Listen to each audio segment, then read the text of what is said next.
If you're into video games, you've probably heard it all before.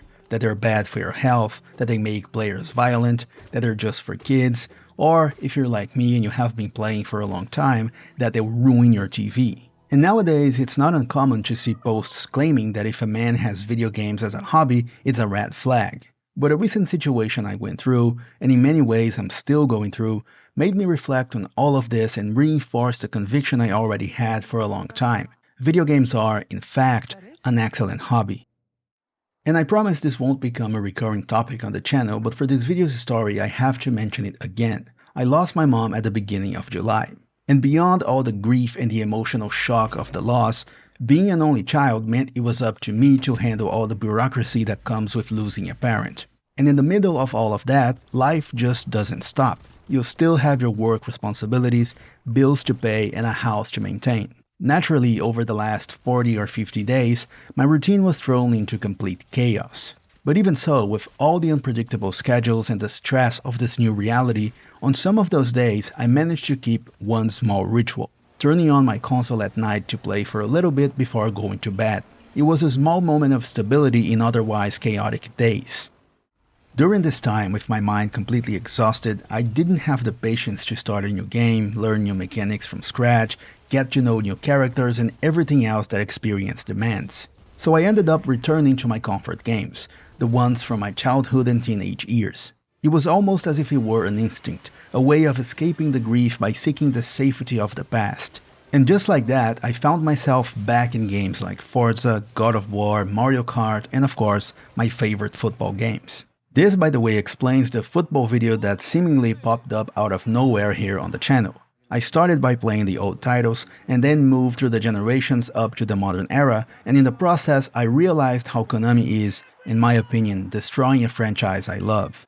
But the point is this: in those days, gaming wasn't a casino, a violence-inducing machine, a childish habit, or a red flag. It was a friend who was there to help distract me, whether for 15 minutes or a few hours, whenever I finally had a moment to unwind. And this experience brings me back to the discussion about hobbies. As I mentioned in the intro, whenever video games make mainstream news, it's usually about a billion-dollar acquisition, a new industry milestone, or more often than not, how they are a negative influence. Now, I'm not a psychologist and I don't want to pose as an expert in human behavior, but it seems overly simplistic to reduce a person's complexity to a single habit or hobby. The claim that video games make players violent ignores all the other social and psychological factors at play. It's also curious how this debate about violence never seems to question the impact of the media itself, which displays violence more and more explicitly, even on morning shows. Not to mention that Call of Duty and GTA aren't the only games that exist. It's hard to imagine someone's violent impulses being triggered by Stardew Valley, Tetris, or Candy Crush.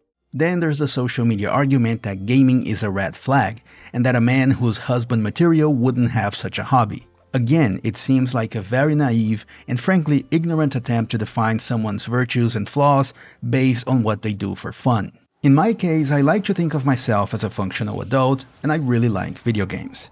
And my girlfriend not only supports my hobby, but she also plays games with me. In fact, all the gameplay footage I've been using ever since I started talking about the red flag topic is of the two of us playing games together. And finally, there's the classic claim that it's for kids. But to answer all of this, I think we need to take a step back and ask, what even is a hobby? And before I try to answer, my apologies to any experts who may be watching, because this argument will be based purely on my own take. Think of this less as a scientific argument and more as a chat at a bar, though I don't drink, which, funnily enough, also plays into my argument. For me, in a very general sense, hobbies are the things you do often, by choice, that shape part of who you are. And I know some of the things I'm about to mention could be seen as routines or habits, but allow me to think out loud for a moment.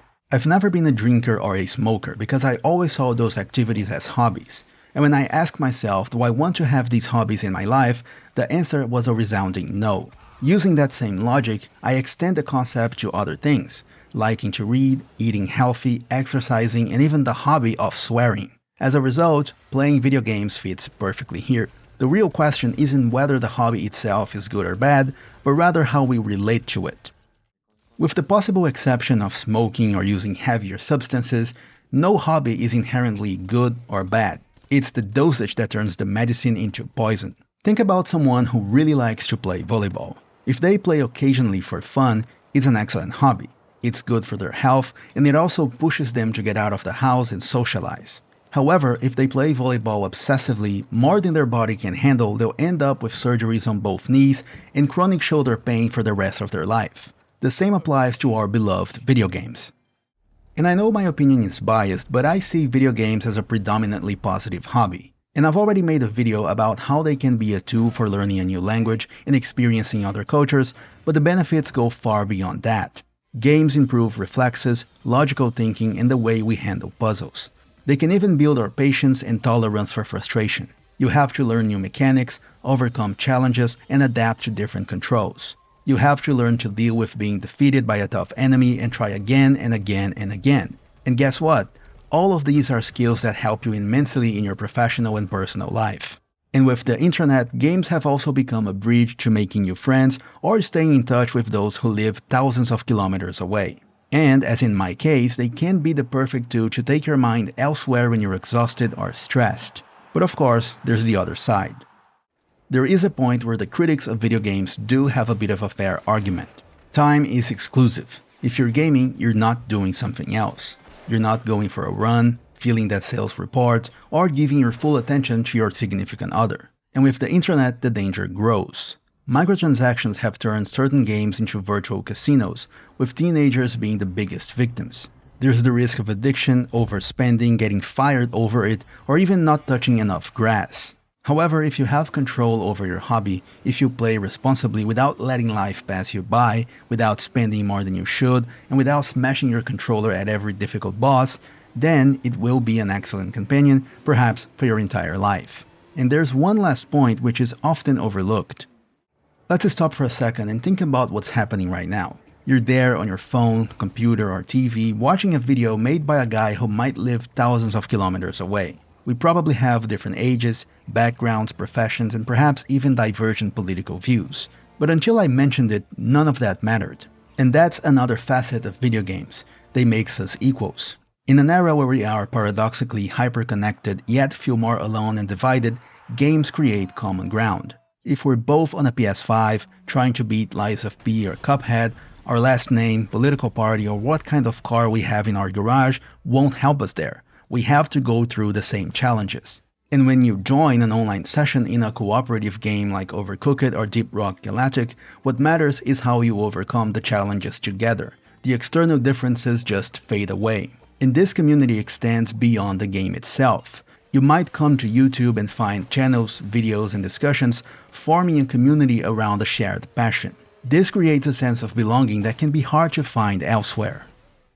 So when I see video games treated dismissively by the media or as a red flag in relationships, I just treat it as white noise and ignore it. If you play in a balanced way, this hobby is a part of your identity, just like a love for movies, music, or sports would be. And if a news anchor on national television can't tell the difference between a PlayStation and an Xbox controller, maybe they aren't the best source of information on the topic. And if the criticism comes from someone who spends hours scrolling through social media feeds, maybe video games aren't the red flag there. Now, I'm not advocating for games as a total escape from real life, where you overspend on coins and skins, forget about your job, and live only in a digital world. Quite the opposite. Balance is everything. But in the increasingly uncertain reality of adult life, with so many pressures and personal losses, allow yourself to enjoy the hobbies that you like and that are good for you. So play without guilt. Explore new genres, drop games halfway through, ignore your backlog or embrace nostalgia, and share your passions with others who love gaming just as much. In fact, feel free to use the comments as a space for just that. And if you've made it this far but haven't yet subscribed to the channel, this is your chance to do so. As always, thanks for watching, have a great day, and I'll see you in the next video.